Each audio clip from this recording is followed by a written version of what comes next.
From Crunchyroll, I would like to introduce Henry. I've known him for quite a few years, going back to when I was at the Art Institute of California, San Francisco, and he was a graduate from there, and then we met there. But today, Henry is going to be talking to you guys about a couple different things. The application, the interview, offer, rejection, how everything all works together, how recruiters view applications, and all sorts of other things. And so with that in mind, I will turn it over to Henry. And again, feel free to drop questions into the chat as we go too. Cool. Thanks, Josh. Really appreciate that. Hey, everyone. Glad to be here. Quick fun fact about today's session. I thought it was supposed to be on Monday. So I was going to prepare a really cool, comprehensive, resource guide for you all and deliver it at the end of my presentation. But lo and behold, my calendars always get mixed up. And Josh emailed me yesterday, said, hey, by the way, looking forward to tomorrow. This is the Zoom link, and I had to scramble this morning.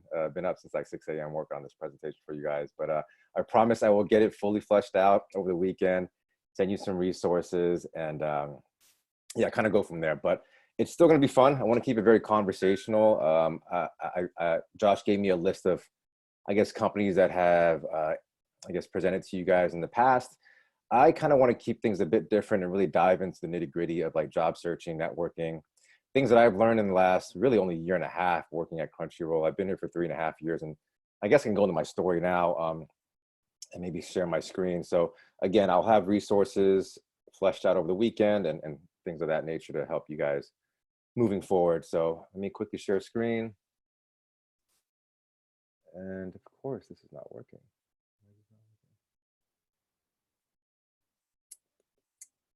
One second, y'all. Okay, system preferences are weird. Oh, so I just updated my operating system last night, so that's why this is doing what it's doing. Sorry,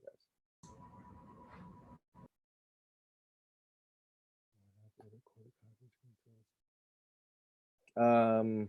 Josh, I have to log out and log back in. Looks like there's a bug here, so I'll be right back. No worries.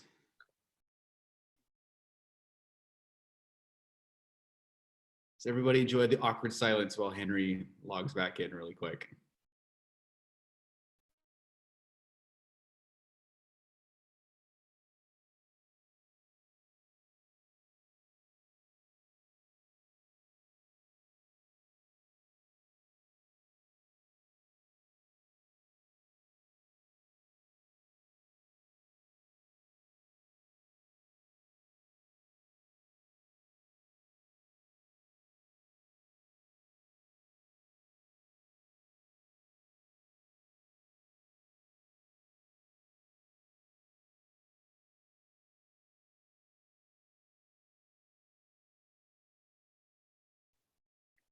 Can you guys see my screen? Cool. Admittedly, I'm still terrible at Zoom. I'm trying to find the, just where things lie and so on and so forth. Cool. So what I'm going to do today is really just introduce Crunchyroll if you're not familiar with it. Share my story because I think it's an important story in regards to how interviewing sometimes happens, how networking happens, and it can kind of yield you good results. And then what I learned around interviewing and applications and networking in general over the last year and a half, specifically in Crunchyroll, as I grew from like an associate recruiter / senior recruiter into someone a bit more, I guess, sociable on social media. That wasn't necessarily the case for me at all prior to joining Crunchyroll. But so I'll just dive in. So Crunchyroll is a Japanese anime streaming company. Essentially, we've been around for 14 years. Have kind of flew under the radar to the last few years where folks have been taking anime mainstream. We were a big proponent of that.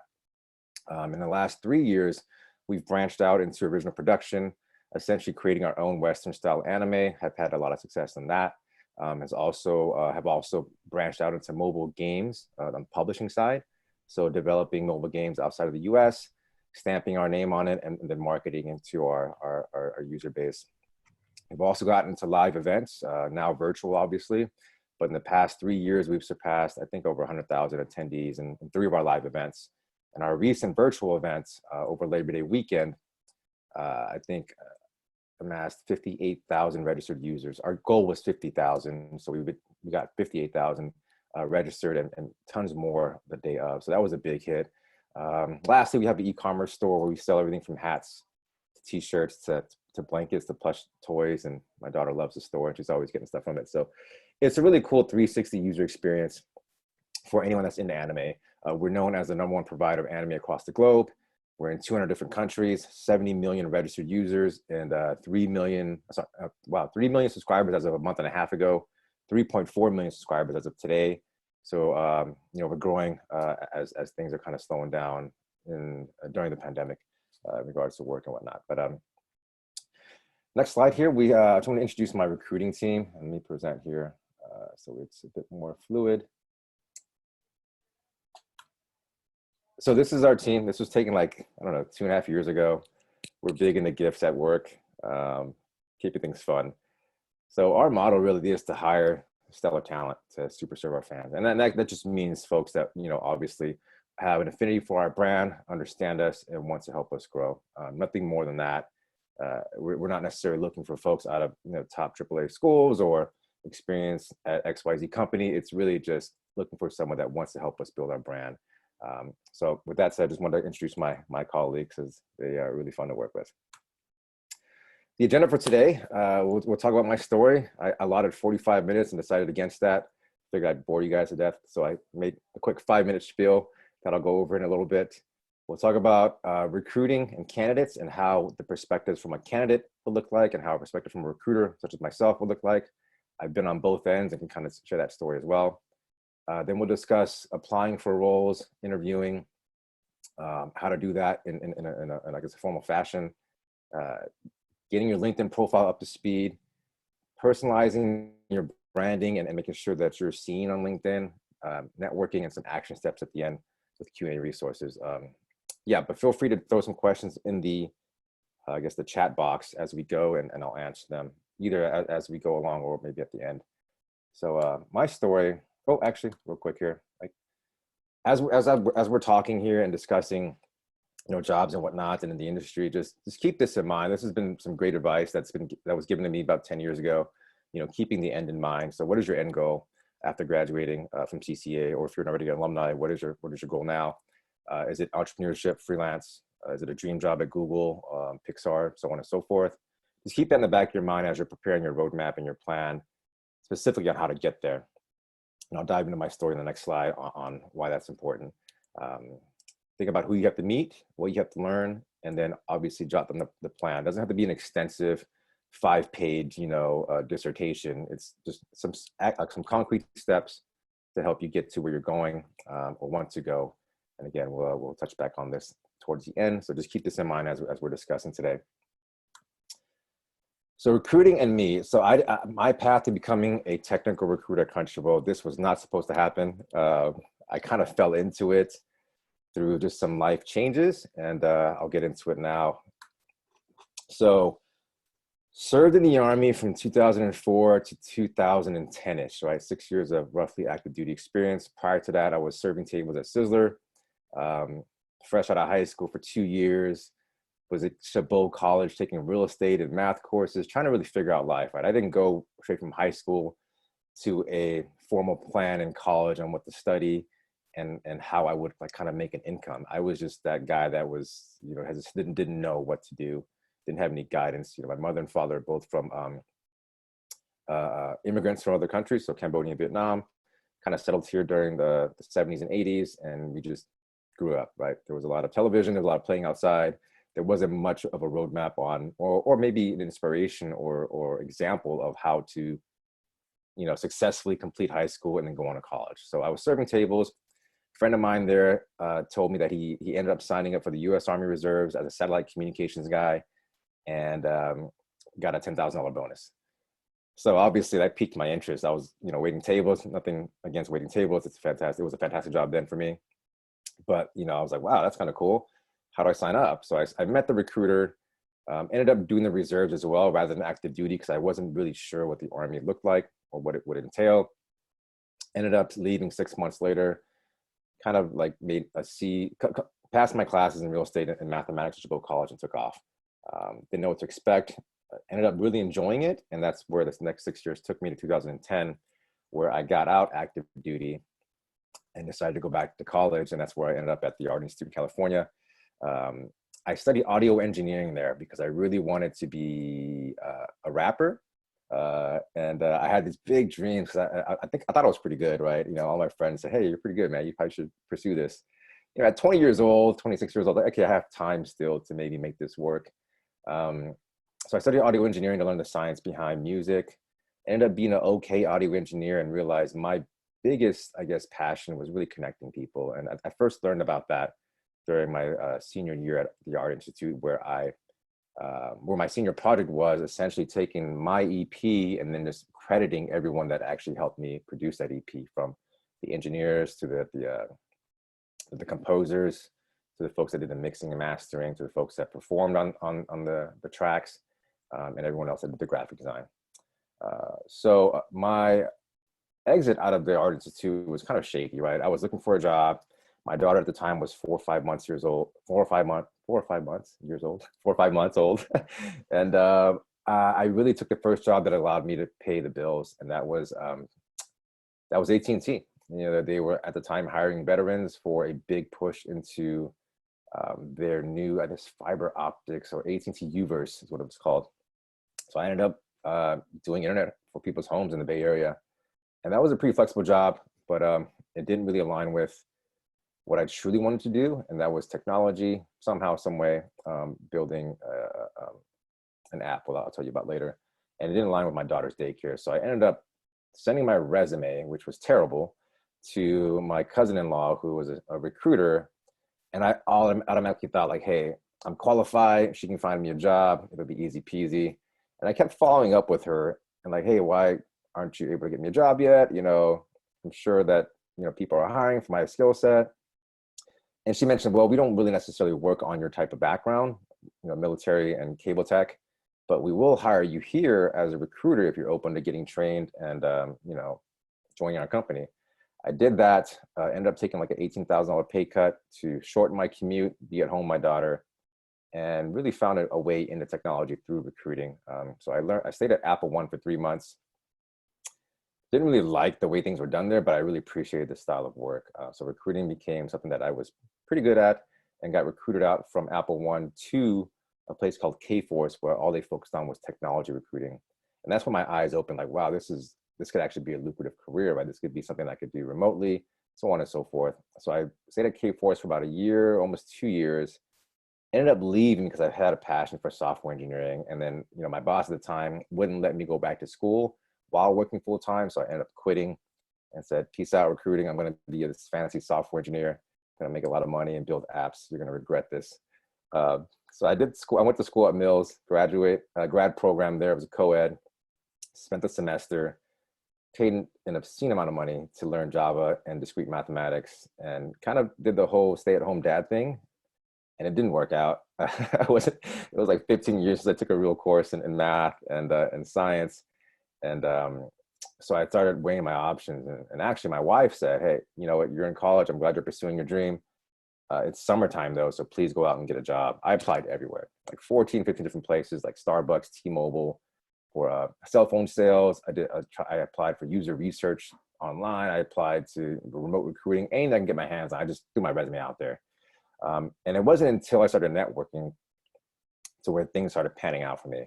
I reached back into the folks that I knew during my recruiting days and asked for referrals and so on and so forth. Long story short, I reached back out to Crystal Chung, who is my manager now, and asked for a position at Crunchyroll. She had reached out to me prior when I was in grad school, and I said no, but long story short, she made me a contractor for 3 months.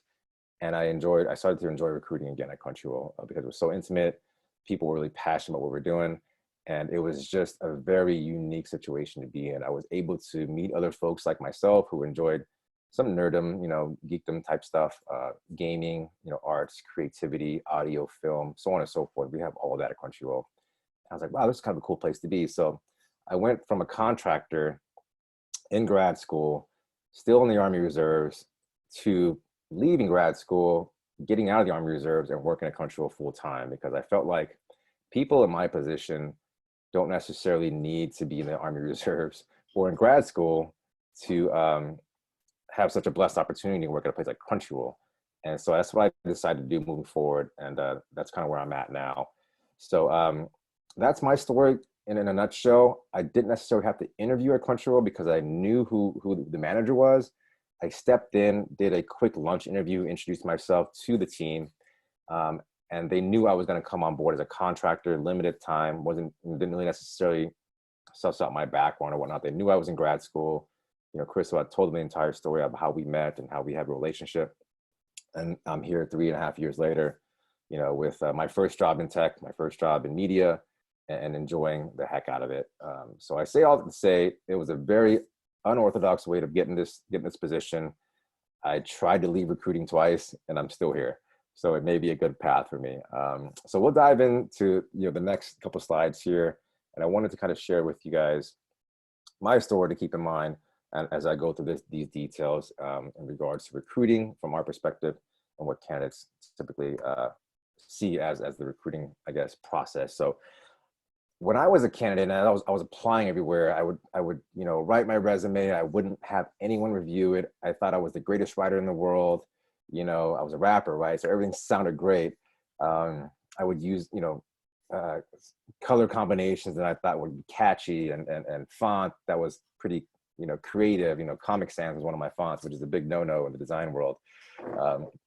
So long story short, I was this person on the left-hand side. I saw a job that I really liked or could be a fit or I thought was interesting. I would apply with my resume and maybe a cover letter and then wait. All right, no response from the company. I would actually email the recruiting team or the company itself or whoever I knew there, like, hey, what's going on? I applied 3 days ago. Are there any next steps? Can you tell me what's up? I haven't gone as far as connecting with the recruiting team on LinkedIn, but this does happen to me all the time. But I was that guy. I was wondering, like, why can't they just tell me no? Why can't they, just give me a chance? Get me on the phone. I can charm my way into the job or whatnot. So I'll give you a quick example. I applied to Sungevity as a sales rep with no experience in sales at all, because I knew the head of sales there, and he just kind of put a word in for me. I thought I was going to get an interview. I thought I was going to get the job. 20 minutes prior to my interview, the recruiter canceled on me.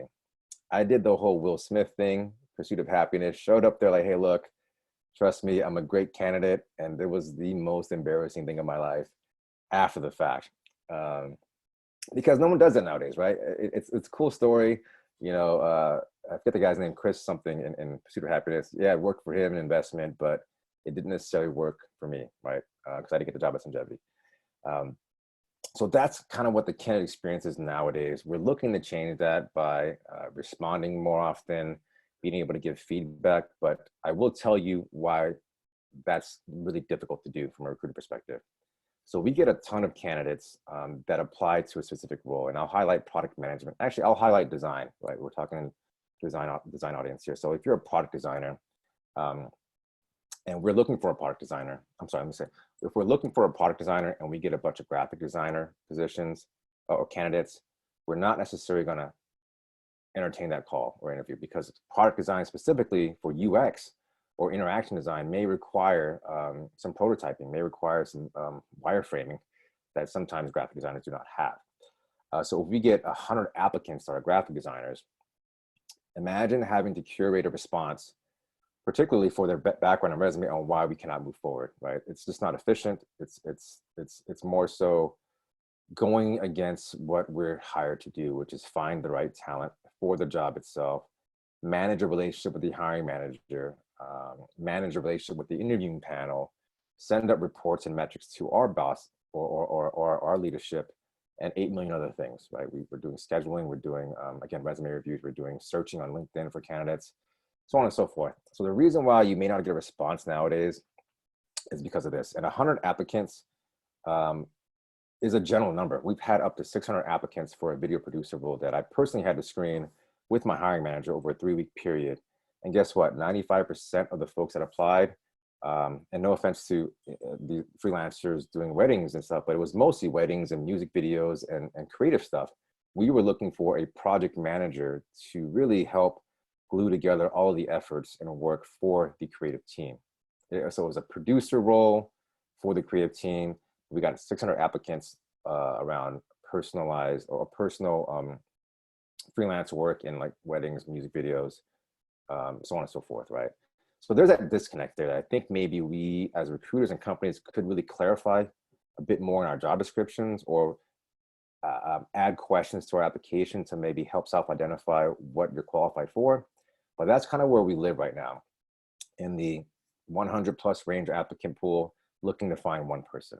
And the way we do that is essentially Boolean strings, trying to find specific experience in people's backgrounds and narrowing it down to 5 to 10 conversations, sometimes 15 to 20, depends on how hard the role is to fill. And then out of those 5 or 10, you know, those folks may be interviewing elsewhere, and that drops down to maybe 3 or 4. And those 3 or 4 move forward to speak with the hiring manager. He may like maybe 1 or 2, or she may like maybe 1 or 2. And then we get to the on-site stage, and let's say we like 1 out of the 2, make them an offer. If they accept the offer, then the role is closed. If they don't accept the offer, then it's back to square one, trying to find the candidate.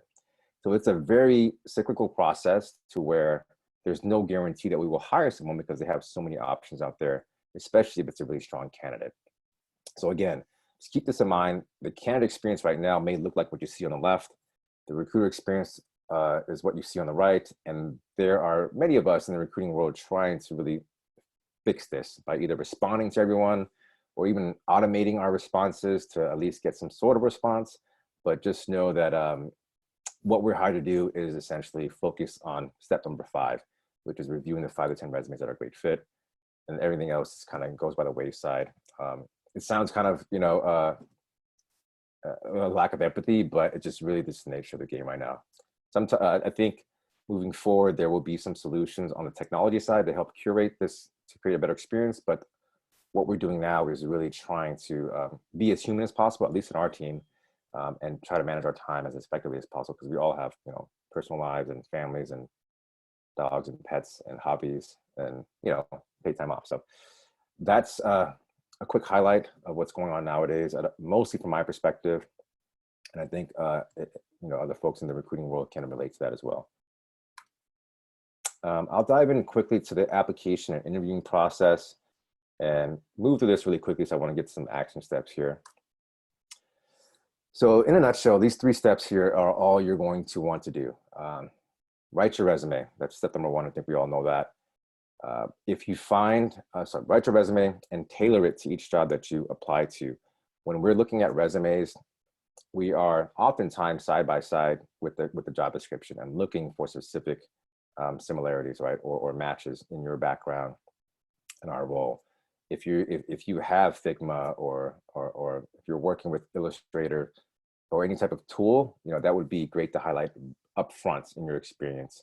Any projects you've completed, anything on the job description that says, hey, specifically, I've led a team in, you know, launching the new prototype for Crunchyroll Web 2.0, and you align yourself with, hey, I led a team, whether in college or in professional experience, I led a team in launching, you know, the redesign of the landing page for CCA, and we gained, I don't know, 20,000 more hits per day for our application, something of that sort. So read through the job description, the bullet points specifically, top to bottom, and then just write your resume in that same fashion. That's all you gotta do, just mirror it.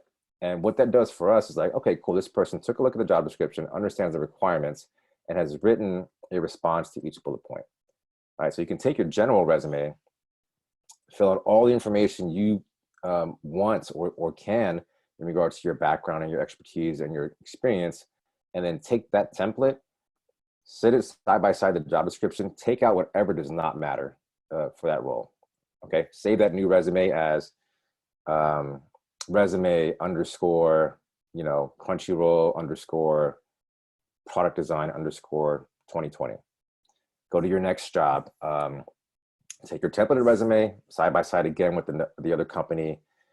Take out whatever doesn't matter, and then add in or keep in what does matter, and then name it, I don't know, resume underscore Google underscore UX designer underscore 2020.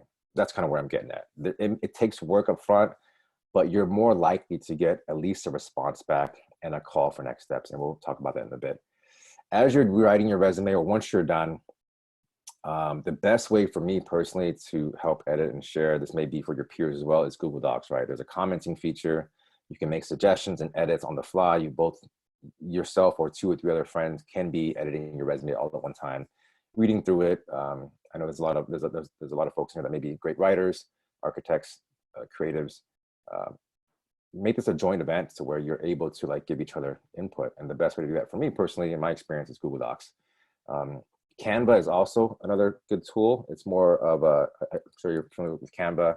It's like this global company from Australia that focuses on graphic design and making it accessible to users across the globe.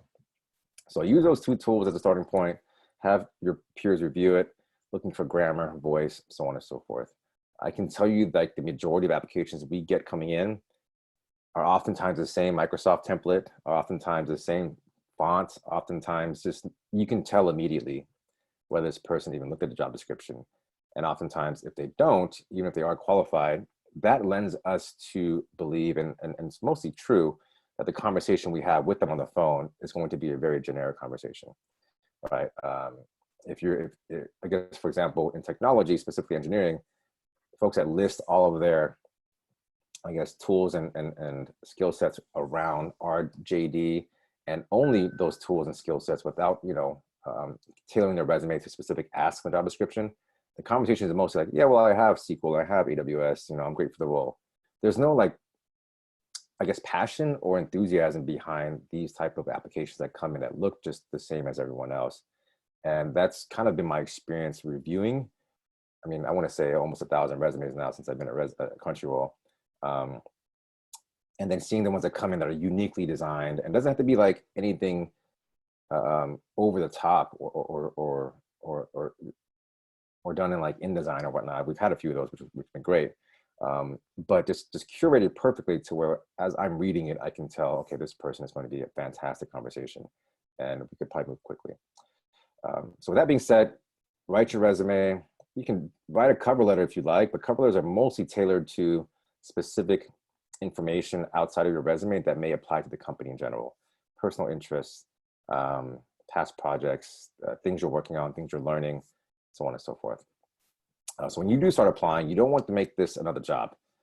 You don't want to exhaust yourself, because there's this emotion behind applying, not hearing back, maybe getting rejected. That does not feel good at all. Been there, done that. I interviewed at Facebook 3 times, got rejected 3 times. It was heartbreaking, right? Interviewed elsewhere, places I really, really loved, didn't get a call back. So I understand I understand how this feels. So the best way to do this is to find a list of companies, 10 to 25, even 5, even 3. Maybe you just want to work at Google, Apple, Facebook, or Visco, or what other companies are out there? Adobe, right? Find the job description, study it, research the company, research the recruiter, apply to these companies, and just wait, right? That's all you can do, is really wait. If they get back to you, great. If not, no big deal. Move on to the next step, which I think is the most important step, networking. So get your LinkedIn profile up to speed. We'll go over that in a bit. Add a connection with each person that you think you can provide a resource to. A lot of times when people connect with other folks, are like, oh wow, this person could really help me get to this roadmap on my career, or this person is really cool at X, Y, and Z, or design, and I would learn a lot from them. If you lead with helping other people out, you're more often not to get a reply back. So, and I'll show you some examples in a bit. So networking is key after applying to the roles. A lot of times, well, actually, I'll share a story by a guy named Sean Washington, who worked at Apple as a business development guy, then applied to a company called Shift.org, which is a veteran transition company. And his strategy was to apply to every open rec. I'm not saying this is a good idea. Apply to every open rec in his wheelhouse, and then really target the 2 or 3 that he wanted to get hired at, find someone there, and spark up a conversation. He did that through adding a connection, saying, hey, look, my name is Sean. I really love what you're doing at Shift. I'm a veteran myself. Would love to stay in touch if there's any future roles open, specifically the one you have open around, I don't know, talent strategy. And he was able to land the job by doing that, and then practicing his pitch and practicing his interviewing techniques with a friend of his. And I'll show you his profile in a little bit. So again, resume, tailor it, work as a group to make sure it sounds fantastic. Apply to a handful of companies. Don't apply to everything unless you really just want to see if it'll work. By all means, make it fun, right? Hey, if I apply to 10, how many responses I get back? What do the responses look like? If I do get an interview, how do I respond? Oftentimes it's just practice, right? You got to get in the trenches too, and really feel your way out of there. All right, so next slide here. I guess it wasn't a great transition, but I'll highlight some standard interviewing questions. So tell me about yourself is something that our team uses to interview folks. I don't necessarily like the way it's worded, but we do use it. I just, kind of open the conversation with some small talk and say, hey, look, we're looking to kind of understand what you're looking for next, right? And then that often goes into like, hey, well, my background is this. I've worked here for a few years. I've done this, and this is what I'm looking for. So master your 5-minute pitch, right? I've never done this, and I'm starting to do it now only because my 5-minute pitch is more on the sales side when I'm recruiting folks and explaining Crunchyroll, right? I guess as I do begin to interview for practice, like seriously, I take interviews all the time to practice for larger companies, and it's really just explaining what you're looking for, where you've been in a 5-minute scenario. So essentially like, hey, look, my name is Henry. Thanks for taking a call with me today. I've been recruiting for about 5 years now on the agency side, on the internal side, and I've rebuilt processes within recruiting from sourcing strategy to hiring manager relationships to overall recruiting process in general. What I'm looking for next is essentially a place where I can continue to build out processes, create more efficiencies around the frameworks, and help hire at scale, specifically for yourself at Google. I really am intrigued with what Google's doing, what Google has been doing, and looking forward to kind of next steps. Nothing too crazy, just really an interest in a specific company that I'd like to work at and what I've done in the past, right? So essentially laying down the foundation for further questions. Oh, so what else did you do at Crunchyroll?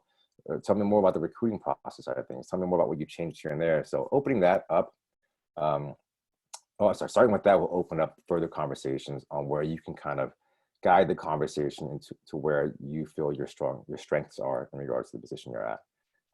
So that's the pitch. There's various ways to do it. Just understand that it's really just talking about yourself. Utilize the entire 5 minutes, right? Because if they ask you to pitch yourself, take that time to do the best job you can. Even go over 5 if you like, and ensure that they are like, wow, okay, cool. You'll start to notice the recruiter, if they're not on mute, kind of respond like, okay, cool. Wow, some of these responses, and you can kind of tell that they're very interested in what you're doing. So what has been your greatest challenge in your career? This is basically a proud moment. What we're asking is essentially, how did you overcome a specific, really, I guess, large task or project within your company? Essentially to answer this question, state what was given to you. So for me, it would be something like, hey, we had our team had a large issue in regards to efficiency and communication. So I was tasked really to identify some of our gaps in our process. And the solution I created was to read a book, gain some outside industry knowledge around recruiting and its processes, really take from the book what could work well at our company, and then identify what we're already doing well, create a step-by-step process on ensuring that we all communicate and operate in the same standard. So at the very end result, when we do hire folks, we know what has been executed from starting point A to endpoint Z on our process in general. Something like that. It really highlights specifically what you did in the project, whether it's a solo project or a group project. You've got to be able to have this in your back pocket. What has been your greatest challenge in your career? Why did you choose a path in design, and what do you enjoy most about it? So critical thinking question. We want to know more about you and where your passion lies, right? If you got into design because you thought it was cool, or someone mentioned that, hey, design is kind of the new thing, specifically UX design or UI design or interaction design, and you just found it a bit interesting, and that kind of gives us an idea of how much design really is a part of your life. A lot of folks that we work with at Crunchyroll not only design during work, but do things outside of work that are related to design. So in order to really pitch yourself, or I guess convey your reason for getting into design and what you enjoy most about it, just dig deep and figure out why you are in design. Was it a childhood hobby of yours to kind of draw blueprints for buildings and skyscrapers? Is that something that really interests you? Do you go out and photograph skyscrapers and try to replicate that on your, I guess, what are they called, canvases? So keep that in mind as well as a question in your back pocket. Last question here: what is your greatest strength and weakness? I would just hang up the phone. I think this question is so out of like the 90s, and I grew up in the 90s, I can say that. I've had this asked me once, and I was just so taken aback that I said something really just dumb. I said, I don't know, my weakness is sometimes I have grammar errors in my emails sending it to leadership. And I never got a call back from the company. And I was kind of upset, like, why would you even ask that? This is a question that is kind of loaded, right? What is your greatest strength and what is your greatest weakness? Greatest strength is I'm personable. Greatest weakness is I don't know when to stop talking.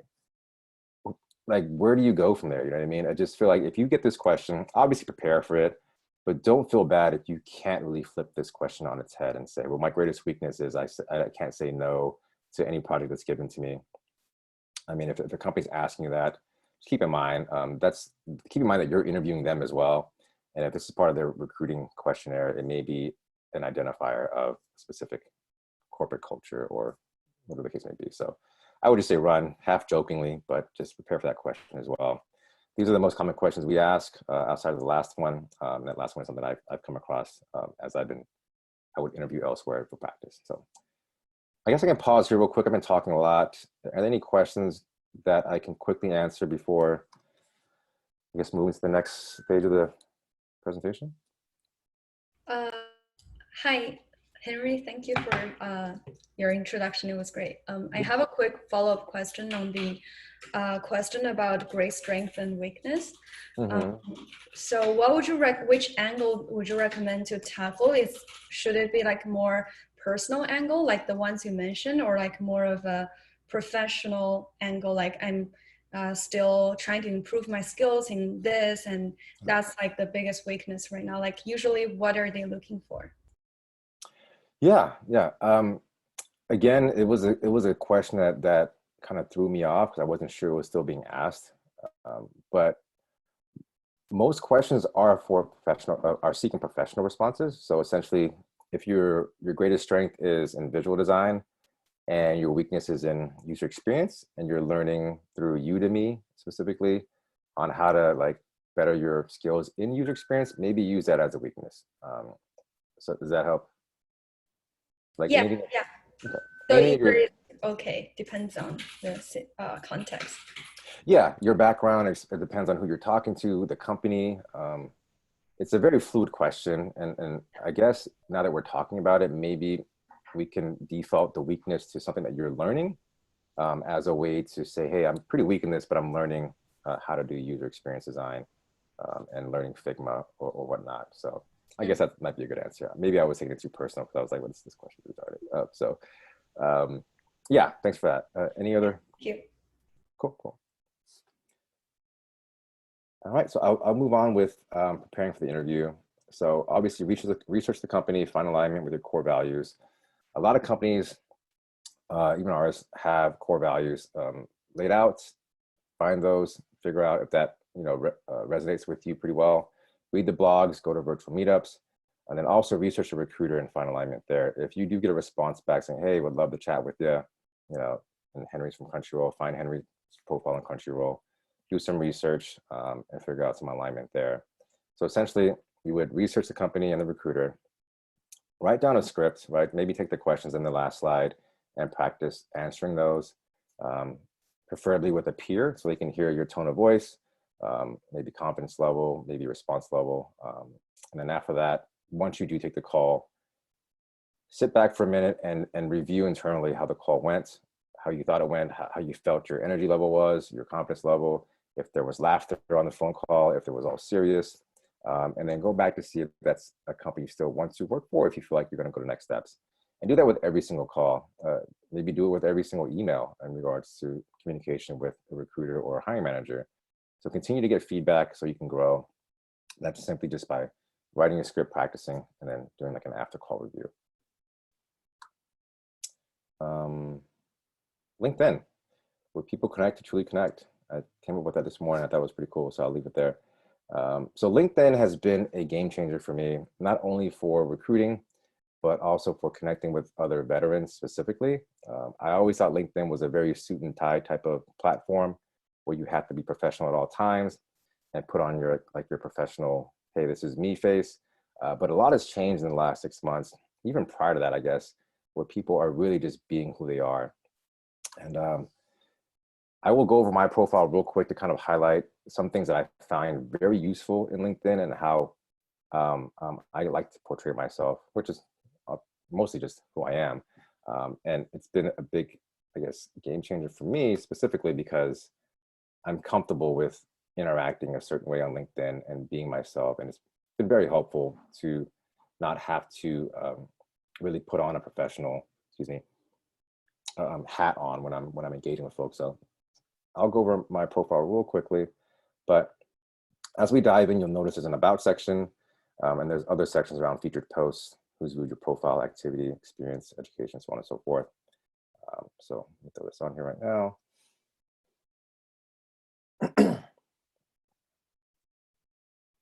I guess I could have just clicked here. I don't know.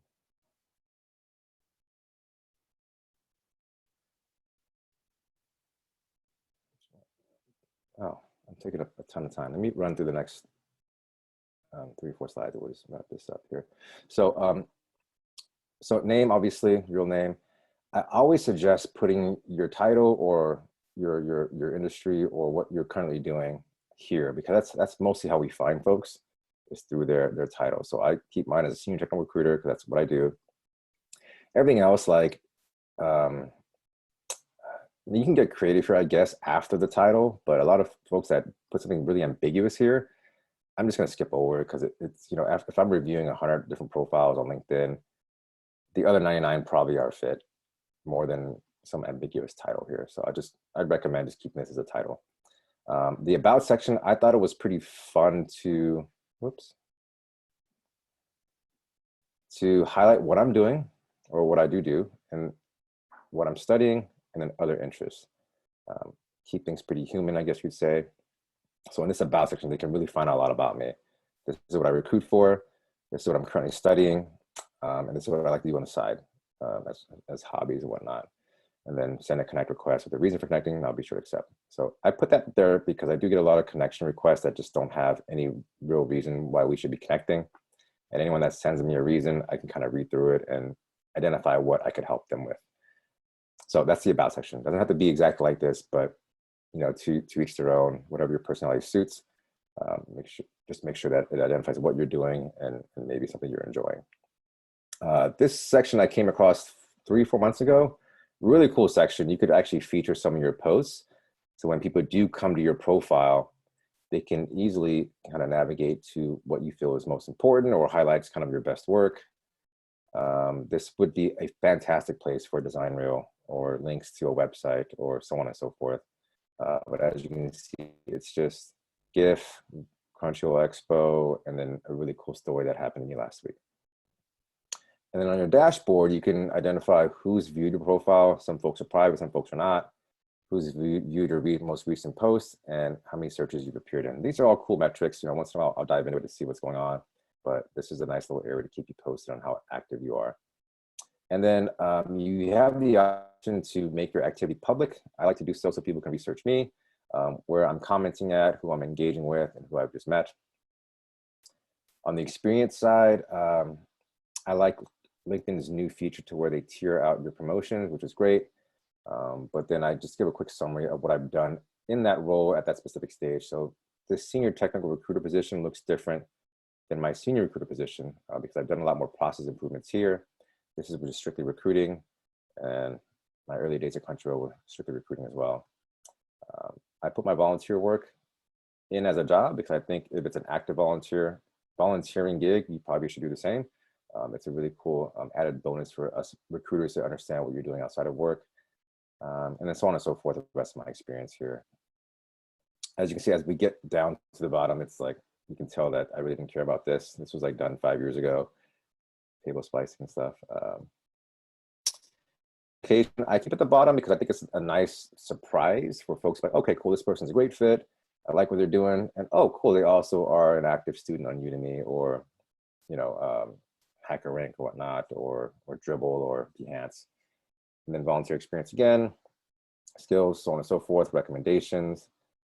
And that's how I keep my profile, to each their own, whatever you prefer. But I think being able to communicate your experience just through good writing skills and a nice intro definitely helps folks kind of want to make a connection with you. As you can tell, I'm wearing the same shirt, did that on purpose as an Easter egg. But you know, just me being me. I like Transformers. I mean, I like reading, and this shirt is kind of cool. So I put myself out there and try to be as authentic as possible. And we'll go over that in a little bit here as well. Henry, we have a question for you. Yeah. What if I do not have any experience? What kind of information should I include? It could be on resume or LinkedIn or anything. If you don't have experience, I would add your projects. So I think there's a project feature in LinkedIn as well. It's on here somewhere. So there's a project feature on LinkedIn to where you can upload a project and then add the connections of folks that helped you with that project. If it was a solo project, don't worry about that, but upload your projects. Other companies that do have, you know, entry-level roles or internships will definitely navigate to there and understand you don't have any experience really in the industry. If you've done other work, freelance projects, add that in there.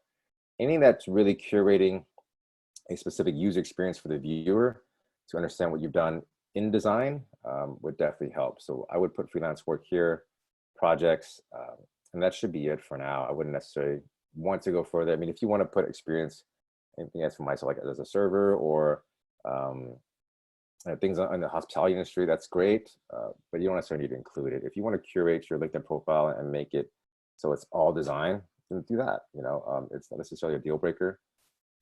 But on your resume and cover letter, you can always explain other facets of your life as well. So hopefully that answers the question. Cool. All right, so next slide. Personal branding, be authentic and post gifts. I learned this a few months ago, and this is really when I started really appreciating LinkedIn for what it does, specifically from this guy, Sean Washington. He was the gentleman that works at Shift, who was the one that networked his way into Shift, and he posts some of the coolest content. And immediately you can tell this guy is laid back, he's funny, he's engaging with folks, and he's always so quick to respond on a post to help support or help make introductions. This is Sean's personal brand. He's a connector. He wants to help veterans find jobs, and for the matter, anyone that he's connected with find jobs. So every time I post a job on LinkedIn, he's the first one on there like, hey, Josh Smothers, look at this job or check this out. And that helped me kind of get into that same type of engagement to where every time I see him post something, I would either contribute a comment or add a referral or just share it in general. So personal branding is pretty big on LinkedIn nowadays. Again, as you can see, he's a big Avengers fan. He's huge, so he works out like every day. But try to make yourself stick out just by engaging in content, providing useful information, responding, you know, sharing what you feel about that comment or that post. And then I guess LinkedIn's algorithm will kind of help you get further realized or searched for or looked at. Excuse me. So Sean is really cool. I would suggest following him. He gave me permission to share his profile, so you guys could definitely send a connect request. Martha Sharp, she is awesome. She is a self-taught programmer. I haven't spoken to her personally, but I love what she does as far as marketing herself and branding herself. So there's a specific video that I actually shared I thought was wonderful. And you guys should definitely check it out. It's a video about how she landed her first job. And all she did was, rather than applying to the hundreds of jobs that was on her plate, I think she applied to 400 jobs, some insane number. I didn't know that many jobs existed in the US for a specific role. But what she did, she started posting about her projects and what she had success in and new things that she was learning, specifically in front-end engineering. Lo and behold, someone reached out for a freelance gig. That freelance gig turned into a full-on full-time job, remote. So her key takeaway was stop applying to jobs and going into that black hole of 100 plus applicants. Really brand yourself, show the world what you're doing, hashtag it, and you'll build an audience to where folks will come to you because they understand you already if you're putting yourself out there, and they won't have to have, you know, specific conversations on who you are, what you do. We now know that Martha's a front-end engineer. She makes great YouTube videos, and she's very personable. Right? She does React, Redux, HTML, CSS, JavaScript, and any company that is looking for that, small or big, can go on a LinkedIn profile and be like, cool, I have enough information about her. I want to talk to her, and you know, have her go through our interviewing process to see if there was a fit on her side. So this is a game changer here, and I don't see it being done too often on LinkedIn. Again, follow her. She's very good at posting content and showcasing exactly what it takes to land a gig, land a job. And then Adam Karpiak, king of gifts. He is a freelance or self-employed recruiter, 17 years. Funniest guy you'll see on LinkedIn. His posts are so comical. And at first I was like, man, how does this guy stay professional on LinkedIn by posting gifs and making like dry humor comments? And the answer is he doesn't care. He's going to be who he is, and that's his brand. His brand is, I am the professional recruiter. I can get your job. I can redo your resume. I can get you an increase in salary. Take it or leave it. This guy has thousands of followers, thousands of comments, thousands of thousands of likes, and so on and so forth, and feedback. Because his brand is that he just loves recruiting. He doesn't apologize for all the missteps and pitfalls of recruiting. He just does it really well. So definitely give him a follow. You'll learn a lot from this guy. And so those are 3 folks that I think you should definitely connect with and learn from on their feed, because they're folks that have actually inspired me to become better on LinkedIn and in my marketing and branding. Networking, how to say hello. And do we have a hard stop? Josh, I got to run through this now. We don't have 4 minutes. We don't. I mean, if we got to cut out in a little bit, that's totally cool. But we don't have a hard 12 o'clock stop. Okay. You know what? I can send this out over the weekend. I really just wanted to answer some questions here. Would that work? I feel like I've taken up way too much time. I didn't think it was going to be this long. Oh yeah, that's cool. I got everybody's email who's attending, so I can share out all of your resources if you want to do it that way. Cool. Sorry guys, I didn't know it was 11:55. I can answer questions. I think that's the most important part of this whole process, is to really get live questions answered on the spot. So I can take some questions now. All right. Well, we got one in the queue really quick for you, and then we can go from there. So in regards to positions that need a reel, what does a good reel look like to you? And you have experience with that from AI. How long should they be, and what techniques or skills do you guys like to see? Okay. I'm going to showcase Kaylin Kudla. She's our design manager here. Quick action step I was going to add at the end is practice sending a connection request to Kaylin. She's already given me the approval to do so, and her boss as well, Brian Johnson. I'll send out a document for instructions, but Kaylin's profile or reel, I haven't looked at in a while, but I thought it was very impressive. So let me find it. I think it's kaylinkula.com. There we go.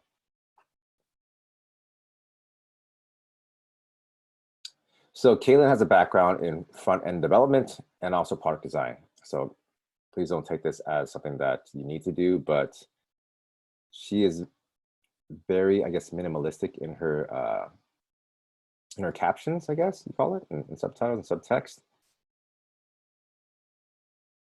I guess if we're talking about reels, I can touch on her website real quick. I loved how she added some of her personal development here, which is always a good thing when wanting to showcase things that you do outside of work. But let me try to find her. Well, actually, she has a resume too. That might be kind of a cool resource. That's her resume. Again, she's a product design manager here at Crunchyroll. Super successful, really fun to work with. I helped her hire, 9 product designers in like a 3-month period last year. So definitely knows what she's doing. So I think for reels, it just has to be easy to navigate, right? If you're doing audio and film or design or whatnot, I shouldn't have to be able to figure out how to get to the next piece of work. Shouldn't be too many layers. And this is from last year when I was reviewing a ton of reels. and it should be attractive visually, right? I think if you're going to send in a resume from a design standpoint, I like Kaylin's resume because it gives me a sense of like, wow, this is very simple, but I can definitely, my eyes navigate to exactly what I want to look at: skills, jump shot, boxy, elation, things like that. So from the resume standpoint, I think this is a fine example of what to kind of put out there. From a real standpoint, it has to be easy to navigate, especially for folks that aren't in design. Just easy to navigate, one, less text, more projects. And I think I'll leave it at that. So I can obviously send more, I guess, responses and resources later. It's actually good that you have that resume pulled up, because our next question relates to that. How can one personalize one's resume so it's not the boring typical resume, especially as an art creative, like keeping it creative and professional? Yeah, the best resumes from design folks that I've ever seen were very minimal. I think if you look at it from a user experience perspective, you want the person to be engaged immediately. And with Kaylin's resume here, it's simple, right? I think once you're able to convey the message of who you are at first glance, then you've had success. There's not many crazy colors. The background is still kind of a white taupe. And this looks like it might have been done in Google Docs, or it might have been done in Canva, but it's definitely not done in Microsoft Word. So if you're a creative, I would suggest going on canva.com, looking at other examples. There's tons of examples on there. Find one you like, pay the $1 or $2 to kind of get that template, and then redesign it to your own, I guess, personality. Again, I love Kaylin's resume. It's very clear and it's very concise. It doesn't have to be one page, so don't necessarily fall into that specific way of thinking. As long as the content makes sense, we'll read 2-3 page resumes, as long as it makes sense. So yeah, hope that answers your question. All right, does anybody feel brave enough to unmute themselves and ask a question? Or drop it in the chat, whatever.